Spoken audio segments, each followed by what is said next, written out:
I'm back, folks. You got questions, I got answers. For the checkinline.com, sitting on the hot seat, I'm Erol Bal.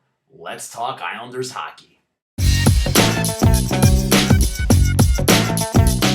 Hey fans, welcome to our season premiere edition of the Hot Seat. So great to be back here for a third season on the checkinline.com. This is a great site for getting all the inside coverage of hockey. Whether you're a Rangers fan, Flyers fan, any news throughout the NHL, tune into the checkinline.com for up-to-date best hockey coverage on the web, guaranteed. At the same time, I want to thank my good friend Rob McGowan for allowing me to produce this video segment for the Check-In Line on the Islanders edition, and thank you, the fans who've been tuning in. So without you guys, believe me, I would not be doing this. I want to thank each and every one of you that have tuned in and watched these videos. At the same time, you've emailed me, you've tweeted with me. I chat with many of you throughout the off season and during the season. So for that, I thank you very much. Though you may agree or disagree with me, that's perfectly fine. At the end of the day, we're hockey fans, and that's what counts the most. And without further delay, let's get on down to me answering your questions. And one question I've been asked repeatedly throughout the last 2 weeks has been,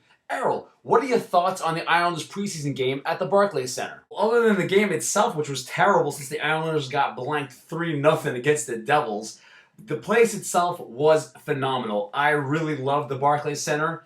I was at the game and I loved it. I was tweeting photos throughout the whole time from where I was sitting.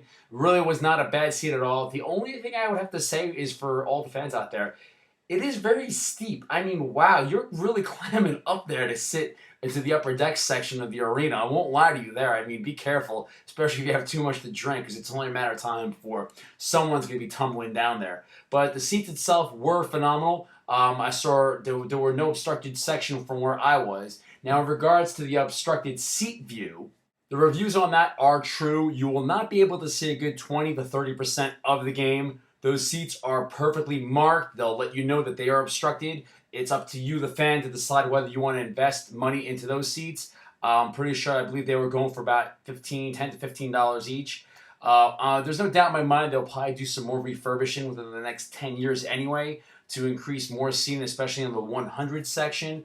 But overall, I'm just going to say this. I'm proud to call the Barclays Center the future home of the New York Islanders. I can't wait to go there on a daily basis and see these games. Number one, first, I live in Queens, so it's closer to my house. But regardless, though, the Barclays is a fantastic place. The Islanders are looking to make a lot of money playing there. More money than they would be staying at Nassau Coliseum.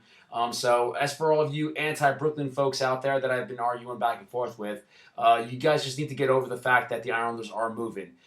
Charles Wang tried long and hard to keep the team there. At the end of the day, he gave up. Whether it's Charles' fault, whether it's the Nassau County politicians, this debate is over. It's done. It's decided. It's set in stone. The Islanders are moving to Brooklyn. We have a 40-year lease. That's pretty much it. There's no ifs, ands, or buts about it. I'm proud to call this home. The food and the amenities were terrific. The Barclays Center will be rocking. There's no doubt in my mind. Fans will be going there. If you're an Islander fan, you love the New York Islanders, I definitely look forward to seeing you at the Barclays Center. If you're going to complain about the traffic, complain about Long Island Railroad, if anything there is hindering you, well, then you know what? Stay home and watch the game on TV. It's entirely your right. There's nothing more I can say anymore about this issue. But the Barclays Center was awesome. Loved it. Is there some issues with the seating? Yes. But at the end of the day, we are not in Kansas City. We're not in Quebec. We're not in Seattle. We're in New York City. We are the New York Islanders. So I definitely encourage all you fans to buy your tickets, come to the games, and root on your boys hard, because believe me, we are going to need it. And I'm looking forward to seeing the great success that this team will bring that will carry over from Uniondale over on down to Flatbush Avenue. The final question of the day comes from the fans that have pretty much asked me this all throughout the summer, has been, what are my projections for the New York Islanders this season? And the answer is simple. It's hope. For the first time since the Alexei Yashin, Michael Pekka days of the early 2000s, have I ever been this excited for the New York Islanders now. Of course, there's question marks, as there are for any team. But with the Islanders especially, it all comes down to how well they start off this season. The last couple of years, they've started off terribly, going on those long slumps that have practically killed us. We cannot have that. We cannot afford that anymore. The conference system has changed. The Metropolitan Division, we have new teams now. It all comes down to how well the Islanders can withstand an 82-game season. This is John Tavares' team now. He is officially our captain. I have faith in him. I really do believe that this team will show up. But if it falters and Kyle Poso starts off slumping, if Josh Bailey disappears for 3 months on end, then that's going to be something really that the Islanders need to look at long term in terms of what direction we need to take. In terms of other prospects, we have Ryan Strome down in Bridgeport. Brock Nelson has made the team. We have Griffin Reinhart and Brian Pulak in the minors. The future looks bright for us, but it all comes down to how well we perform this year. It is time for us to take the next step. The training wheels are off, and I believe that the Islanders will shine. I have faith in this team. There's no doubt in my mind we will make the playoffs again.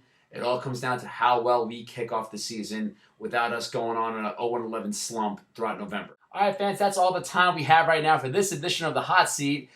Please tune in again next time. Follow up for all in-depth hockey coverage with the New York Islanders. Follow us all here on thecheckinline.com.